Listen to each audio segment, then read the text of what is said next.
हम्म, तो आज अपना डिस्कशन का 9th डे है। तो आज कंटेम्प्रेरी करंट अफेयर्स में अपन ने ये टॉपिक लिया है कि ये transformative power of India service sector की बात अपन कर रहे हैं यहाँ पे कि ट्रांसफॉर्मेटिव पावर क्या है। दूसरा अपन सर्विस यहाँ आगे सेक्टर। बात करेंगे PYQs की। उसमें एक अपना टॉपिक है अर्बनाइजेशन को लेके, है ना। Urbanisation leads to more segregation and marginalisation of poor वाला है। दूसरा है explore and evaluate the impact of work from home and family relationship पे बात की जाएगी। और तीसरा अपना था कि we differentiate the causes of landslide in Himalayan region and western Ghat. Yes.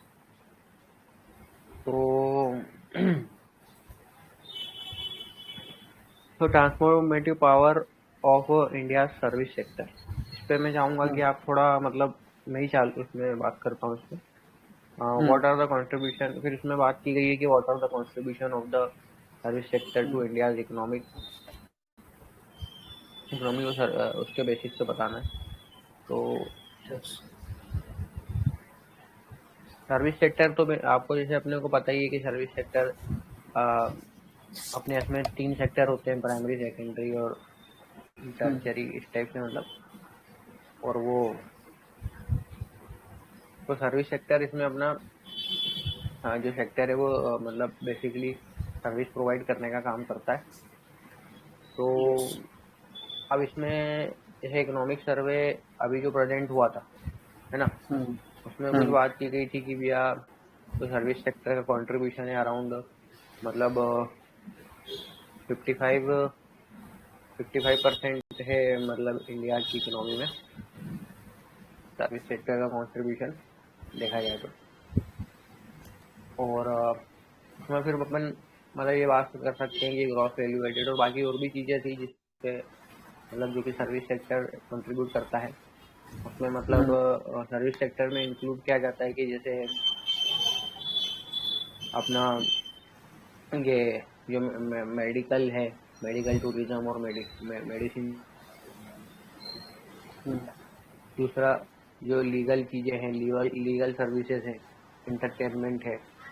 और फिर अपन जैसे अकाउंटिंग हो गया, पर्सनल सर्विसेज जो है ना,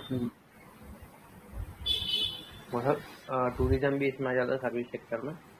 तो ये सब चीज़ें हैं जो कि सर्विस सेक्टर से डील करती है। तो अब क्या है कि इसमें एक है पोटेंशियल। अब क्या है कि अपन बात करें कि इंडिया का मतलब पोटेंशियल सर्विस सेक्टर में कौन कौन से सर्विस सेक्टर मतलब कौन कौन से सर्विसेज हैं, कौन कौन से सेक्टर है यहाँ की इंडिया का पोटेंशियल बहुत हाई है। तो उन सर्विस सेक्टर्स में जैसे कुछ सर्विस सेक्टर्स हैं जिनका बहुत ज़्यादा पोटेंशियल है अपने इंडिया में। जैसे अपना पहला तो टूरिज्म है।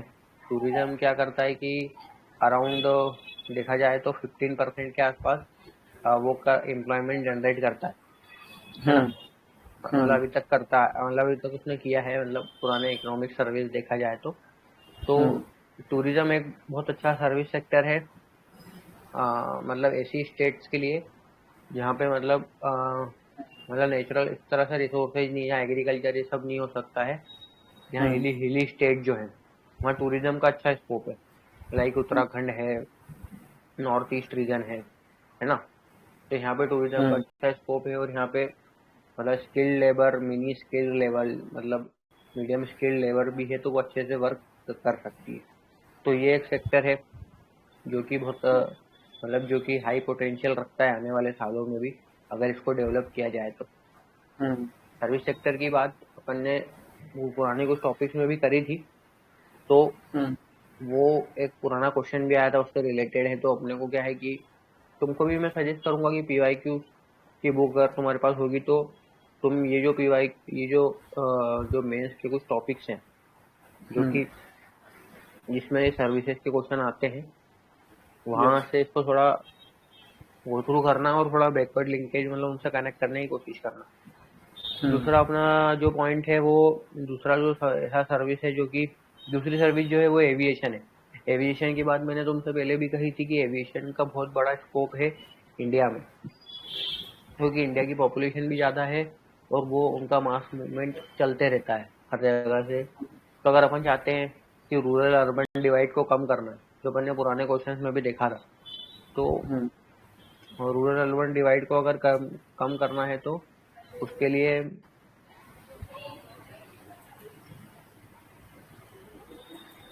रूरल अर्बन डिवाइड को कम करना है तो उसके लिए क्या करना होगा कि अगर एविएशन इंडस्ट्री डेवलप होती है तो लोग रूरल एरिया से अर्बन एरिया में मतलब जॉब के लिए अप डाउन कर पाएंगे इजीली, है ना।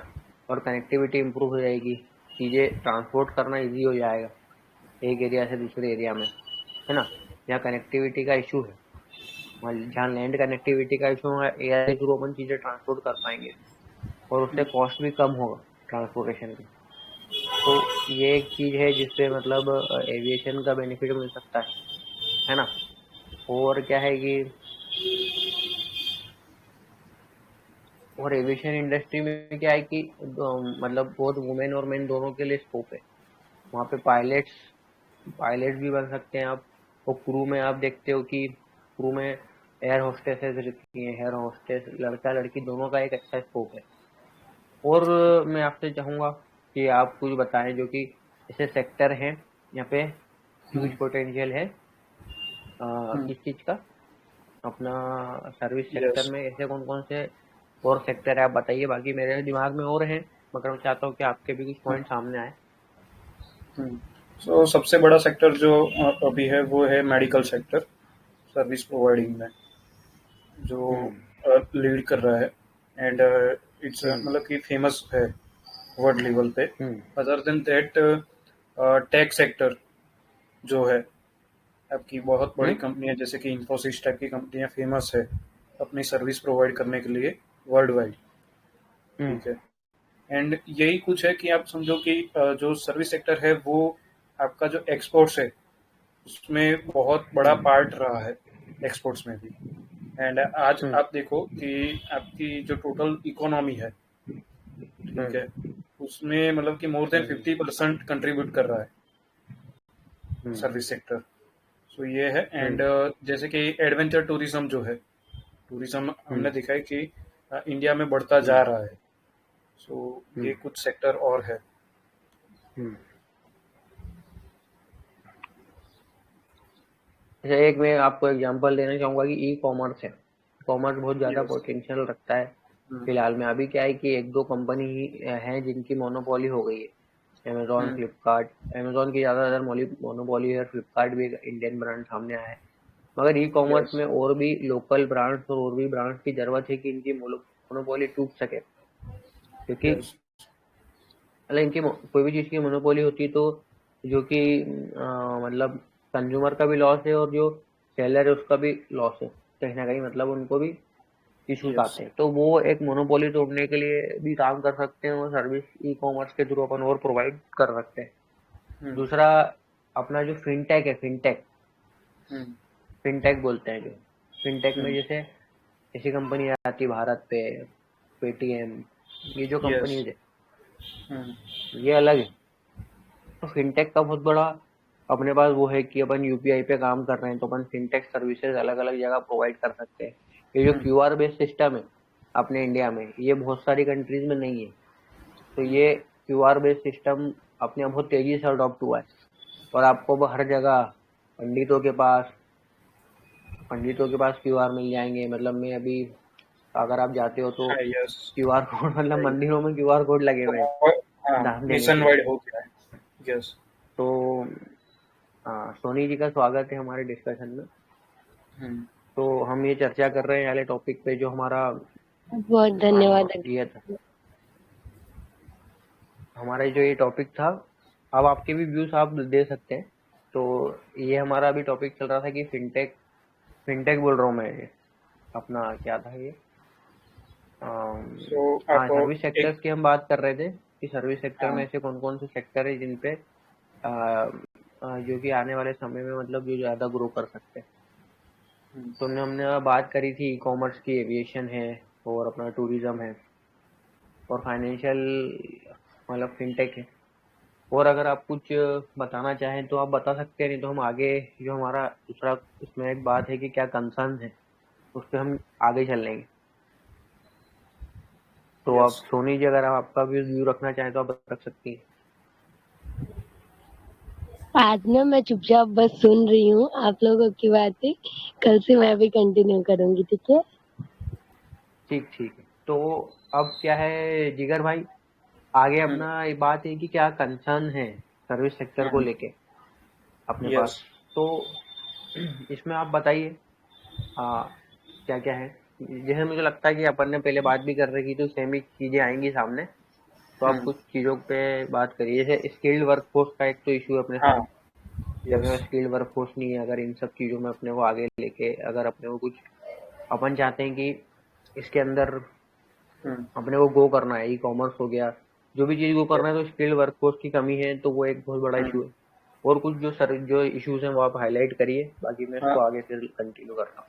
जैसे कि सबसे पहले कि स्किल वर्कफोर्स, आपकी जो वर्कफोर्स है वो एम्प्लॉयबल नहीं है, वो ऐसी स्किल एक्सेस नहीं रखती। सेकंड कि आपका जो हम्म फाइनेंशियल स्ट्रक्चर है, किसी भी सर्विस सेक्टर में कोई भी अगर अपनी कंपनीज खड़ी करना चाहता है, तो जो आपका फाइनेंशियल स्ट्रक्चर है वो उनको उस तरीके से सपोर्ट नहीं कर पाता।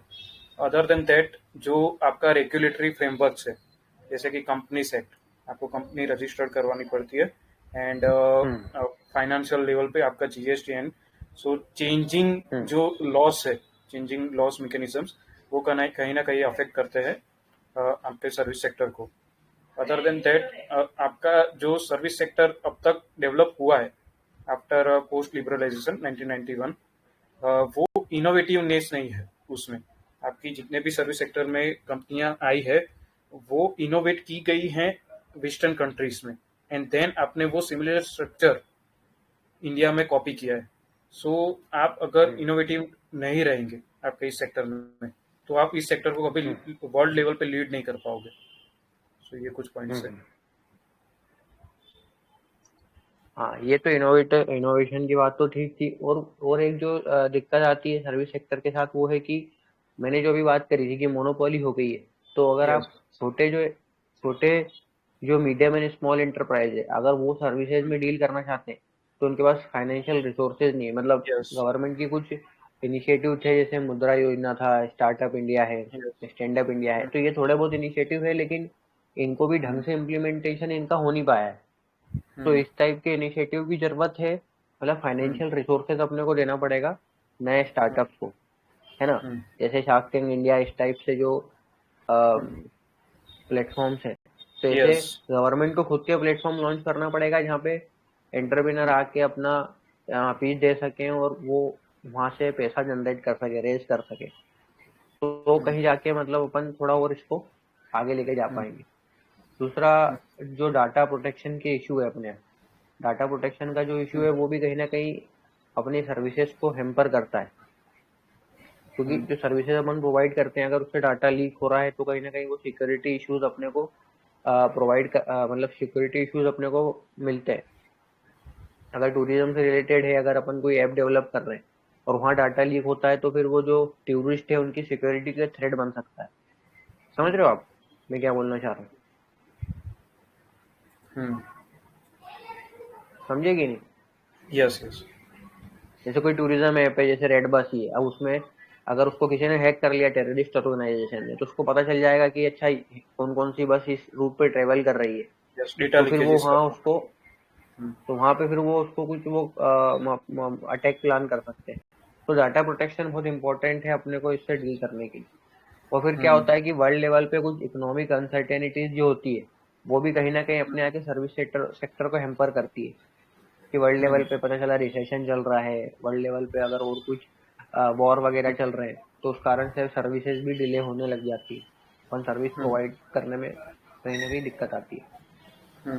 अब इसमें अपन को वेज वेज हाइट पे बात करना है कि क्या क्या कर सकते हैं अपन, क्या क्या किया जा सकता है। मतलब उसमें थोड़ा कोई नए पॉइंट सोचने की कोशिश करना है, जो मतलब जो चैलेंजेस है उसको कन्वर्ट करने के बजाय थोड़ा जो नई पॉइंट तुम सोचने की कोशिश करो कि क्या हो सकते हैं।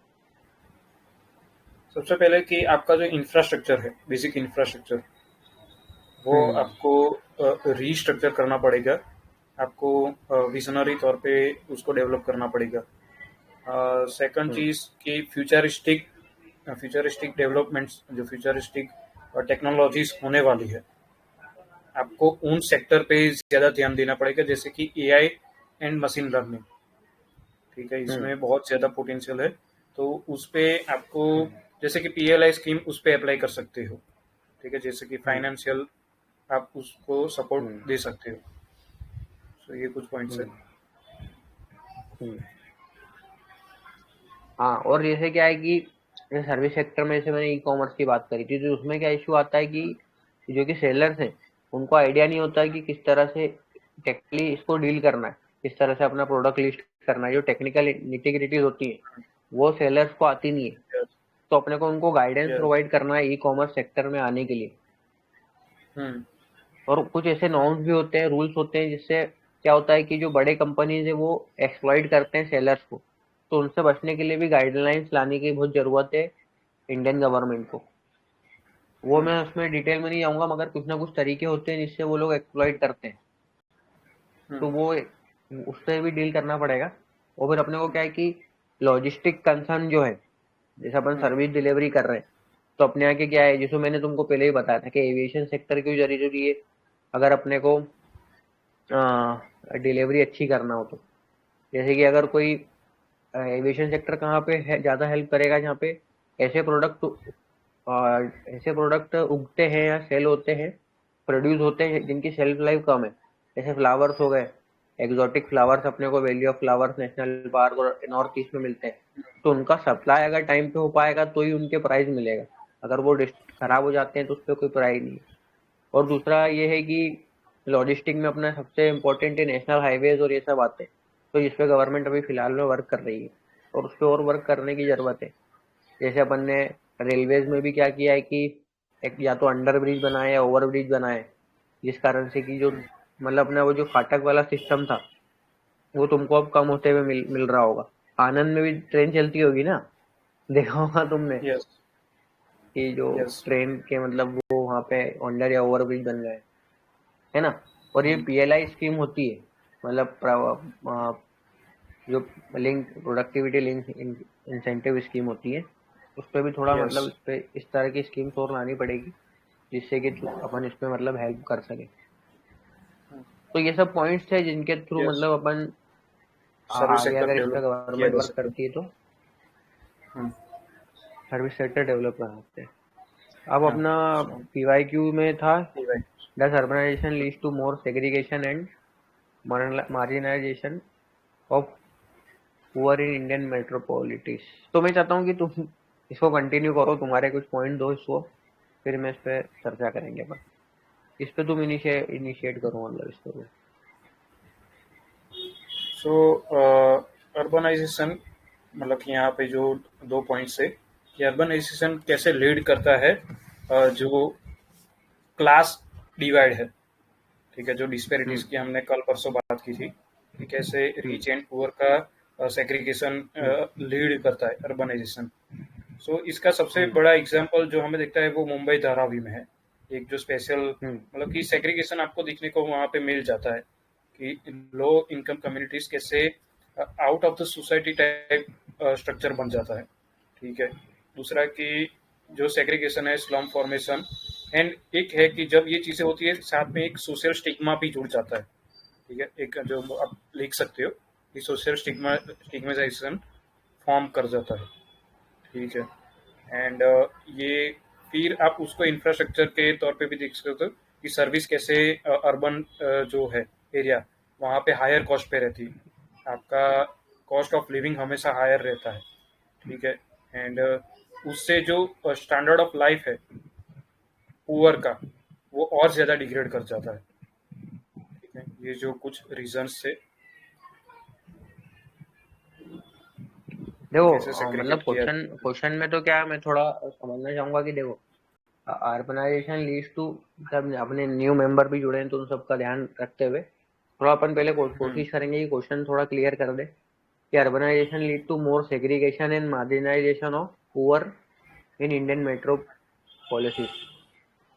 मतलब मेट्रोपॉलिटन जो शहर है उसमें क्या हो रहा है, मैं चाहूंगा कि तुम थोड़ा पहले समझाने की कोशिश करो कि क्वेश्चन क्या बोल रहा है। सो वो पूछ रहा है कि जो अर्बनाइजेशन है, ठीक है, आपका जैसे जैसे अर्बनाइजेशन बढ़ रहा है वो किस तरीके से जो मेट्रोपोलिस है इंडियन मेट्रोपोलिस में उसमें पुअर का ज़्यादा सेग्रीगेशन हो रहा है, ठीक है। जैसे कि सिंपल आप ये समझ सकते हो कि जैसे जैसे अर्बनाइजेशन बढ़ सकता है, मुंबई दिल्ली टाइप ऐसे एरियाज आप ले सकते हो, काउंट कर सकते हो, वहाँ पे जो पुअर पॉपुलेशन है वो और ज़्यादा फाइनेंशियल स्ट्रेच फील करते हैं, ठीक है। वो हम्म कैसे एक तरफ मार्जिनलाइज हो रहे हैं। हम्म हाँ मतलब सोनी जी, मैं आपसे ही चाहूंगा कि आप थोड़ा इस तरह से रिस्पॉन्ड करिएगा कि आपको हमारी बातें समझ में आ रही हैं कि नहीं, तो थोड़ा अच्छा रहेगा। तो ये आपको क्वेश्चन तो समझ में आ गया होगा ना हम्म, सोनी जी? सोनी जी चलेगा ही क्या? आ हाँ। जाएंगे शायद, ठीक है। सो तो हाँ, तो यही। हम्म तो मैं समझ गया। मैं भी हम्म, थोड़ा मतलब कंफ्यूज हो रहा था इसको लेके। हम्म। तो हाँ। सबसे पहले तो आप लिख सकते हो कि कैसे ये जो अर्बनाइजेशन प्रोसेस है वो सेग्रीगेट करता है, ठीक है। हाँ जैसे मतलब कि अर्बनाइजेशन क्या। हाँ, बोलो बोलो बोलो, तुम कंटिन्यू करो फिर मैं ऐड कर। फर्स्ट ऑफ ऑल कि अर्बनाइजेशन होने से सबसे पहले तो एक इनकम डिस्पैरिटीज, जैसे बोला कि इनकम स्टैग्नेंट रहती है पुअर पॉपुलेशंस की, तो उनके पास ज़्यादा अपॉर्चुनिटीज नहीं होती। उनका कॉस्ट ऑफ लिविंग जो एम्प्लॉयमेंट है उसके हिसाब से कॉस्ट ऑफ लिविंग बढ़ता जाता है ईयर टू ईयर, ठीक है। हम्म स्टैंडर्ड ऑफ लाइफ, तो उनकी जो बेसिक नेसेसिटीज होती है तो वो भी फुलफिल करने की उनको काफ़ी हम्म दिक्कतें होती है, यही है। हम्म। एंड हाँ तो क्या। अर्बनाइजेशन में एक तो ये है कि जो पुअरली स्ट्रक्चर जो आप हमेशा बात करते हो कि आपका जो हम्म अर्बनाइजेशन है वो पुअरली इंफ्रास्ट्रक्चर है, तो वो कहीं ना कहीं सबसे ज़्यादा हैम्पर करता है आपके पुअर पॉपुलेशंस को, कि उनको जो बेसिक हेल्थ फैसिलिटीज़ है, बेसिक स्कूल फैसिलिटीज़, वो भी मिलना काफ़ी दिक्कत रहती है।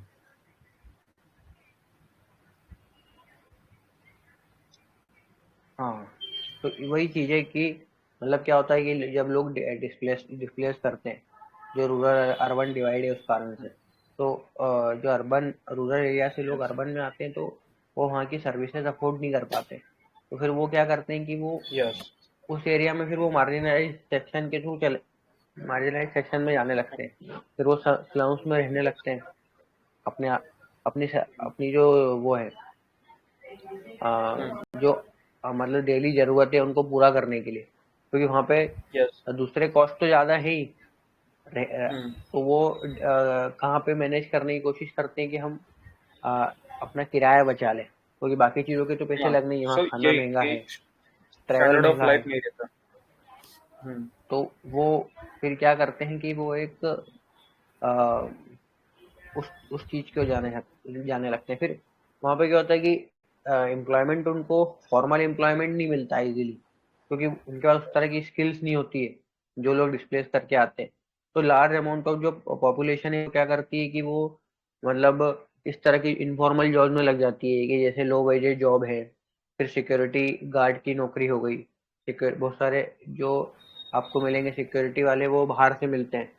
फिर ये जो यस। पब्लिक टॉयलेट्स होते हैं, पब्लिक टॉयलेट में आप हाँ, देखोगे तो सो एक तरीके से बोल एक सकते हो कि हाँ, हम्म क्या बोल रहे थे?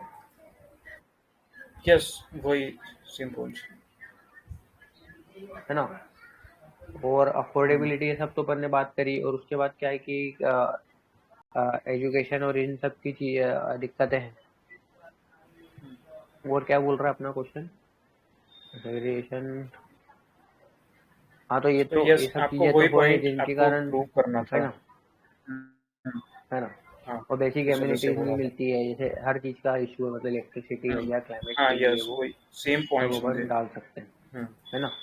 क्लाइमेट चेंज भी हम्म, अपन इसमें ऐड कर हम्म, सकते हैं कि पॉल्यूशन और क्लाइमेट चेंज के कारण भी जो वो फॉर्डर पॉइंट पुअर रहेगा। पॉपुलेशन है, हाँ, वो हम्म, पुअर पॉपुलेशन है, वो अफोर्ड नहीं कर पाती है सर्विसेज, अच्छी सर्विसेज नहीं अफोर्ड कर पाती है ना।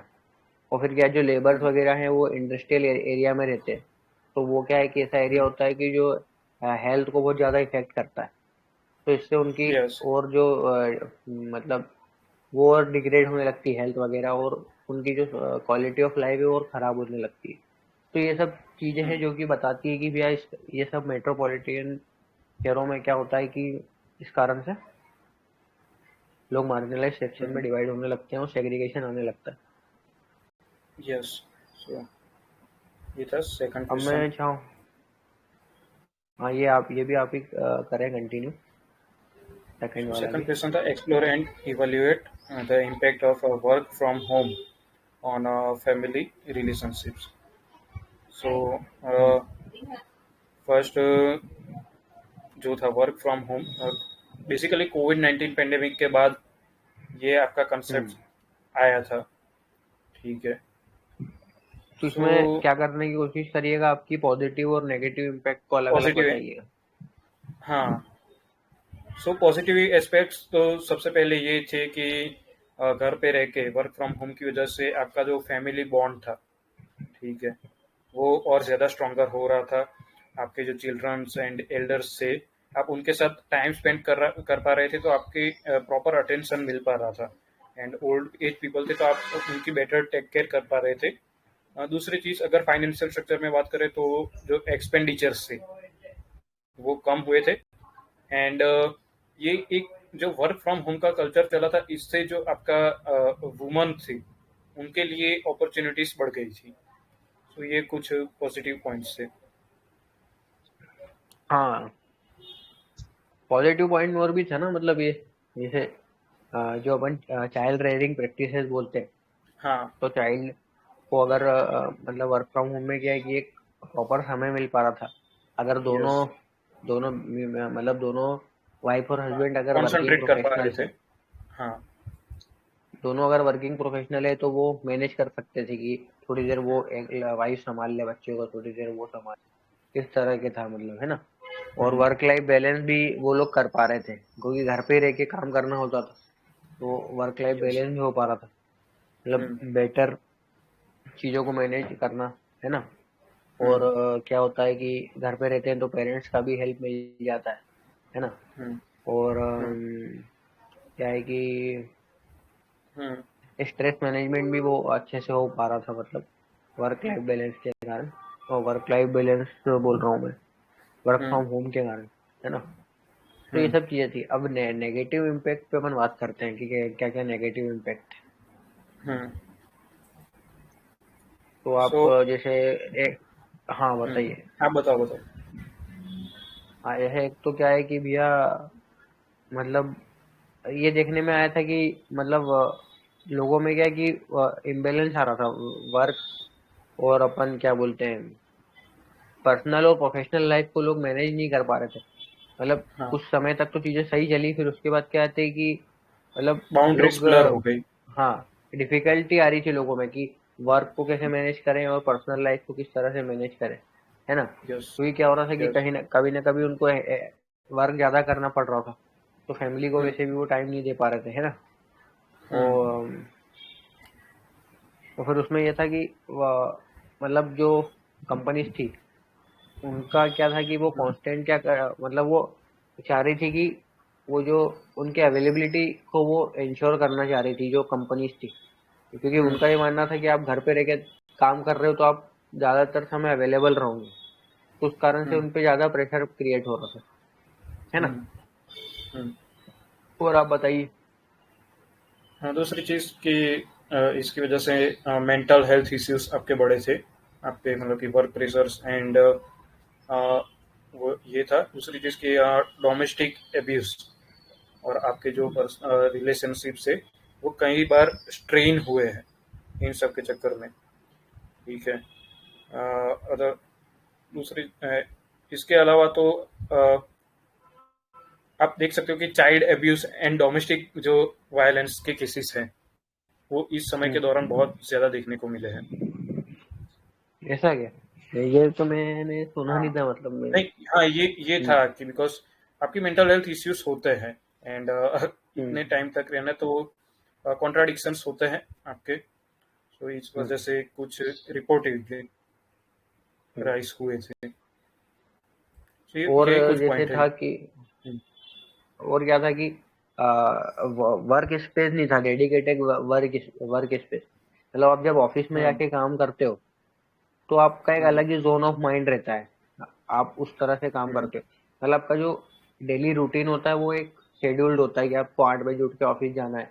अब यहाँ तो क्या, घर पे आप कभी भी उठ रहे हैं, कभी भी काम कर रहे हैं, तो एक पूरा इनबैलेंस क्रिएट हो गया था ओवरऑल। हम्म मतलब उस चीज में। और एक एक मेंटल पीस हम्म। भी मिलता है जब आप अगर आप मतलब घर अपन पढ़ाई, मतलब अपन जैसे स्कूल भी क्यों जाते हैं कि भैया स्कूल जाएंगे, या हाँ फिर यस, कोचिंग जाएंगे, तो एनवायरमेंट एक वो नहीं था। माहौल रहता है, इन्वायरमेंट मिलता है, तो वो एक था। एनवायरमेंट। और दूसरा हम्म प्राइवेसी कंसर्न भी थे, है ना, कि हम्म प्राइवेसी मेंटेन नहीं कर पा रहे थे। मतलब वर्क हम्म। रिलेटेड एक्टिविटी में पर्सनल फैमिली के, जैसे कि मीटिंग चल रही है तो बच्चे पीछे से कूद हाँ रहे हैं, यस वो। समझ रहे हाँ। हो आप? तो हम्म वो एक थोड़ा प्राइवेसी इश्यूज क्रिएट हो रहे थे।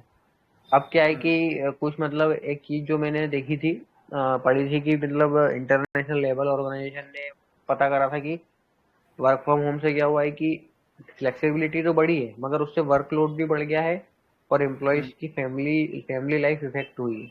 ये चीज अपने हम्म को देखने को मिली थी, है ना। अब इसमें अपन और क्या बात कर सकते हैं, एक आखिरी में एक चीज बच गई कि अपन क्या ऐसा कर सकते हैं जिससे इसको मिटिगेट किया जा सके, जो नेगेटिव इम्पैक्ट है।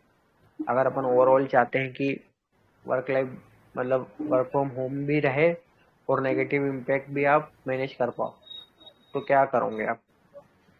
हम्म। क्या करना चाहिए मतलब? सबसे पहले तो जैसे एक मेरा तो, आप हाँ एक वर्क मैं को बताता हूँ, फिर आप बताइएगा। हाँ हाँ, बोलो बोलो। हम्म, फिर तुम ही बोल लो, हाँ। नहीं ठीक बता। है। सबसे पहले तो वर्क फ्रॉम होम मतलब कि आप अपने वर्क के अकॉर्डिंग डिवाइड कर सकते हो कि कौन सा काम आपका कंपनी से हो सकता है और कौन सा होम से हो सकता है। सो अगर आप इसके लिए, बिकॉज ये अरेंजमेंट जो था वो पर्टिकुलरली कोविड-19 के टाइम पे आया था। उस वक्त पॉसिबल नहीं था कि आप ऑफिस पे जाके काम कर सको। बट अभी के हिसाब से आप इस चीज को डिवाइड कर सकते हो सबसे पहले तो। हाँ, और क्या है कि जैसे आप अगर घर पे वर्क कर रहे हो तो आपका क्लियर शेड्यूल होना चाहिए कि मैं इतने समय से इतने हाँ। समय काम करूंगा, फिर रात को मैं टाइम पे सो हम्म, जाऊंगा, तो मेरी हेल्थ भी मेंटेन रहे। तो हाँ वो एक चीज करना है। फिर घर में ही आप ये मैनेज यस। करो कि आपका जैसे पढ़ाई का अलग रूम होता है, जैसे आपका वर्क वर्क करने का एक अलग रूम हो, जिसमें कहीं कोई हम्म इंटरफेरेंस ना हो। और आप यस। मतलब क्या, लोग क्या घर में रह रहे थे तो कभी भी उठ रहे हैं, और मतलब वो एक हाँ प्रॉपर यस। हाइजीन फॉलो नहीं कर रहे थे, 2-4 दिन तक नहीं नहा रहे हैं।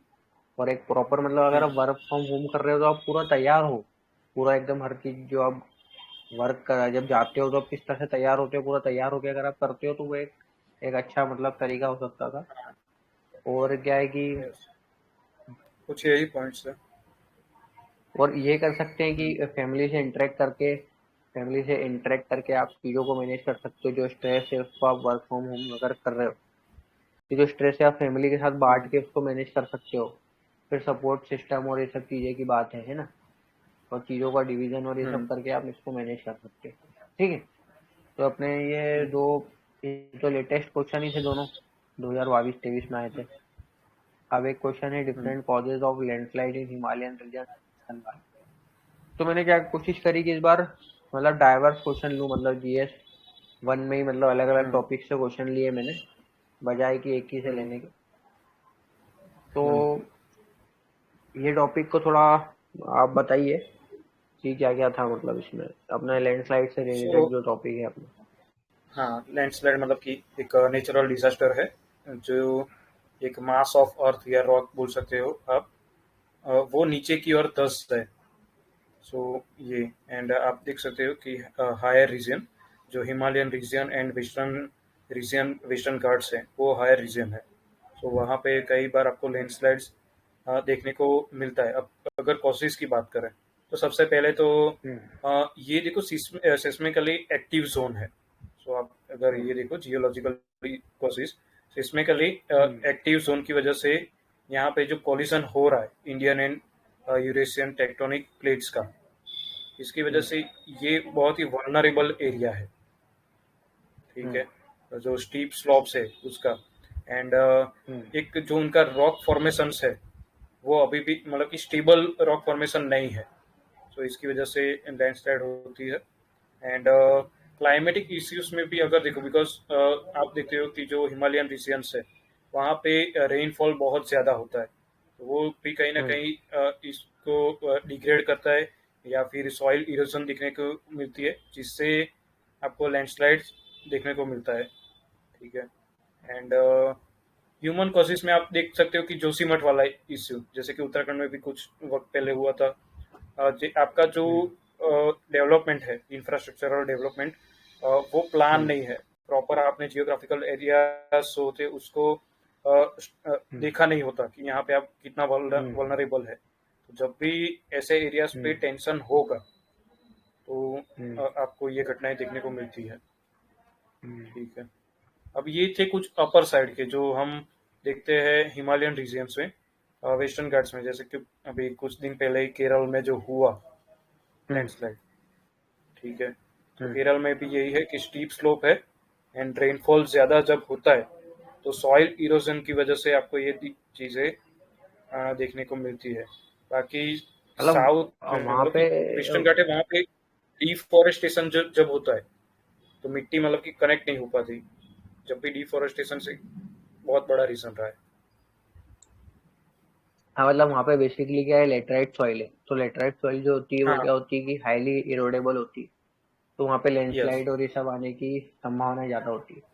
हाँ, अब हम्म। हिमालय वाली में मैं बात ऐड करना चाहूंगा कि हिमालय में तुमने जो पॉइंट करे हो तो सबसे बढ़िया थे। ये सब पॉइंट ही है। दूसरा है क्या कि हिमालय यंग फोल्ड माउंटेन है। तो वो क्या हमेशा हाँ, रेगुलरली वो राइज होता जा रहा है। तो राइज जैसे जैसे यस। वो हो रहा है तो कुछ ना कुछ एक्टिविटी उसमें परफॉर्म हो रही है क्योंकि वो अनस्टेबल है। हाँ, तो उस कारण हाँ। से वहाँ पे अर्थक्वेक और सिस्मिक एक्टिविटीज तो लगातार आने वाले सालों में भी होते ही रहेंगे। ये अपने को देखने हम्म। को मिलेगा। फिर अपना एक तो हम्म। है कि जो ये क्लाउड बर्स्ट हो रहा है और अपना स्नो मेल्ट भी हम्म। हो रहा है। स्नो हम्म। मेल्टिंग, इन्वायरमेंट चेंज के कारण स्नो मेल्ट हो रहा है तो ज़्यादा ज़्यादा मतलब हम्म। रिवर ज़्यादा वाटर लेके आ रही है। कुछ कुछ ग्लेशियर भी हम्म। मेल्ट होके मतलब पिघल के गिर रहे हैं।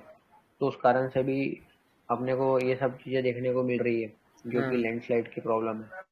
दूसरा ये है कि ये जो ग्लेशियल लेक आउटबर्स्ट अपने अपने को देखने हाँ, को मिला था, यस। उस कारण से भी क्या हो रहा है कि मतलब हम्म। लैंडस्लाइड वगैरह की प्रॉब्लम आ रही है। रिवर इरोजन के कारण भी हो रहा है। रिवर इरोजन मतलब जिसमें अपन मतलब सैंड माइनिंग और ये सब करते हैं। और रिवर जो इरोड करके जो पाथ बनाती है उस हम्म। कारण से भी अपने को देखने को मिलता है। हम्म। कंस्ट्रक्शन एक्टिविटी की बात कर ली है तुमने, है ना, माइनिंग की बात तो कर ही ली है। और माइनिंग्स। ये जो स्टीप स्लोप की बात करी है, अपन अब बात कर रहे हैं जैसे वेस्टर्न घाट में क्या परेशानी है। ये माइनिंग माइनिंग तो दोनों जगह हम्म। काम करेगी कि दोनों जगह माइनिंग का रूल रहेगा। अब ईस्टर्न और वेस्टर्न घाट में एक जो चीज अपन देखते हैं कि जो इंडिया का अपन ऐसा मैप देखें तो वेस्टर्न घाट में मानसूनल रेंज होती है उनका भी इफेक्ट पड़ता है। हम्म। उसके कारण से भी वियर एंड हम्म। टियर होता है माउंटेन के स्ट्रक्चर का। दूसरा है कि हम्म। साइक्लोन्स जो आते हैं, ओकेशनल जो भी हम्म। साइक्लोन आते हैं, उस कारण से भी वहाँ का जो हम्म। माउंटेन है उसका वियर एंड टियर के कारण वहाँ पे पानी मतलब लैंडस्लाइड अपने को देखने को मिलती है। ह्यूमन एक्टिविटीज इरोजन में तो होता अपन ने है। देख ही लिया, माइनिंग है, कंस्ट्रक्शन हम्म। है ना। कंस्ट्रक्शन में भी जो अपन इंफ्रास्ट्रक्चरल वर्क कर रहे हैं, रोड बना रहे हैं, लैंड जो भी अपन चीजें कर रहे हैं उस कारण से भी चीजें हो रही है। हम्म। तो ये सब पॉइंट्स हैं जिस कारण से मतलब वेस्टर्न घाट में और इसमें हो रही है। तो तुम हाँ, मतलब देखो कि मेंस में तो यार मतलब बहुत इजी क्वेश्चंस आते हैं। मतलब अगर आपने अगर एक बार डिस्कशन कर रखा है हाँ। रेगुलर बेसिस पे और आपने जब गो तक थ्रू कर रखा है। जीएस टू ना देखो, जब तक जीएस टू ना देखो पॉलिटी के क्वेश्चन तब तक इजी आता है। जब जीएस टू देखो पॉलिटी के नहीं क्वेश्चन मतलब तब लगता है। ठीक है, मतलब फिर हिस्ट्री के भी थोड़े डिफिकल्ट हो जाते हैं मतलब वो जब हाँ। बात करते हैं तो फिर मैंने वो भी अभी ऐड नहीं किए थे। मतलब ये वन तो ठीक है, मतलब हिस्ट्री के क्वेश्चन को छोड़ के बात करें तो हिस्ट्री के भी थोड़े, जब वो थोड़ा उसमें चले जाता है कि भी आप क्रिटिकली एवेल्युएट करो, या फिर बोलेगा कि भैया जैसे क्वेश्चन आया था कि पानीपत में क्यों लड़ाई हुई थी 3 बार, इस तरह से जो है, और भी क्वेश्चन है। मतलब ये जो पार्ट है जीएस टू में, मतलब अपना यस। ज्योग्राफी, सोशल सोशल वाला पार्ट है, तो वो सब मतलब कहीं ना कहीं हेल्पफुल है मतलब इसमें। तो ये अपन अगर कर लेंगे, अपन जैसे कर ही रहे हैं, तो ये चीजें कवर हो रही है अपनी, है ना। तो आज भी अपन ने इसको अच्छे से मैनेज कर लिया, और कल अपन इसको, कल भी और अपन नए टॉपिक्स लेते हैं। तो अभी मैं इसमें कल अपन और लेते हैं, और अभी मैं इसको सेशन की रिकॉर्डिंग को ऑफ कर देता हूँ।